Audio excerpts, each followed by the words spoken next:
So the bilge cover for Belle had a balsa core and it had completely rotted out over time. Somebody had drilled some holes in it, I suspect, to make it easier to lift it up, but that allowed the moisture to get in. You can actually see one of the holes right at the top of the board right there.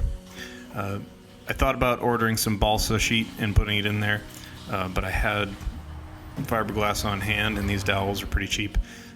In hindsight, I probably should have just bought the balsa wood. It would have been faster. Probably not all that expensive. I think it's like $20 for a 2x4 sheet. But this is the way I went. So I cut a whole bunch of dowels to go lengthwise, and I was going to use these as stiffeners to help keep it flat, and also to put a ridge every few inches in the fiberglass, and that sort of acted as a mold to give me some ribs to make the bilge cover more rigid.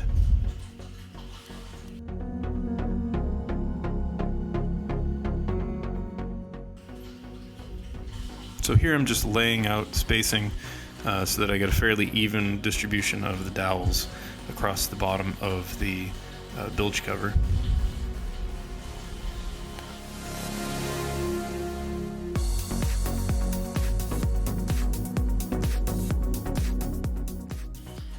I decided to use hot glue to hold the dowels in place while I was applying the fiberglass and epoxy, and to keep the bilge cover flat, I used some aluminum angle iron that I had on hand and a piece of PVC pipe, and I bent the PVC pipe up to the ceiling of the garage in a bow, and that's pushing down on the angle iron and strategically placed in the center so I could lay fiberglass to each side of it and sort of do 3 stripes of fiberglass for the first pass.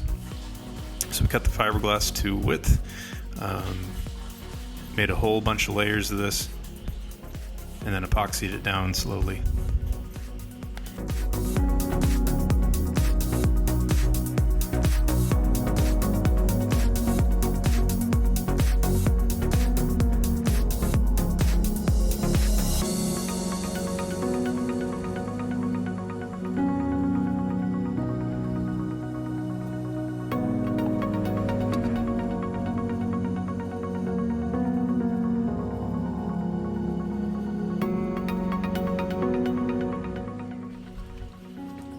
So with several layers of fiberglass laid down with epoxy resin, I used a flat disc on my grinder to trim the edges so that the bottom cover would fit back on again, nice and easy, and then pulled it back off and filled in all the channels and gaps with an expanding spray foam.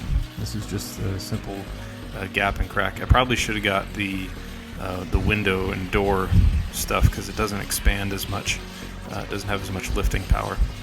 Because even after I put all the blocks that you're about to see on top of it, it still lifted them a little bit and kind of squirted out the edges.